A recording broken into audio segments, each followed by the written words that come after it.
এমনি ভাবে ভগবানকে স্মরণ করে। কিন্তু একদিন হয়েছে কি, পদ্মা দেবী গেল শিরোধনী গঙ্গায় জল আনতে। নদিয়া নবদ্বীপ যাওয়া হয়েছে মায়েরা? হয়নি? দীঘা যাওয়া হয়েছে? 10 বার হয়েছে দীঘা। বলছে দীঘা যাওয়া হয়েছে অনেকবার, কিন্তু নবদ্বীপ যাওয়া হয়নি। সময় কোথায়? বলি বল, পারলে সময় করে যাবে। কারণ যেখানে গেলে ভক্তির হৃদয় পাবে, গৌরকে চিনতে পারবেন, নিতাইকে চিনতে পারবেন।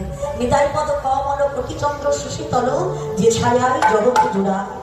ভালো নিতাই বিনে ভাই গতি কিছু নাই, দৃঢ় করি ধরো নিতাই ভাই। তাহলে মায়েরা, কেউ কারোর সঙ্গে মিশছে না, অপ্রাকৃত লীলা ভগবানের। এমতো সময় সেই সুরধনী গঙ্গার তীরে জলাতে গেল পদ্মাবতী। জলাতে গিয়ে দেখলো কি, এপার থেকে ওপারে লক্ষ্য করেছে, দেখতে পেল একটি অপূর্ব দৃশ্য। দেখতে পেল একটা সুন্দর ছেলে বদনে হরিনাম গাইছে সুরধনী গঙ্গার তীরে।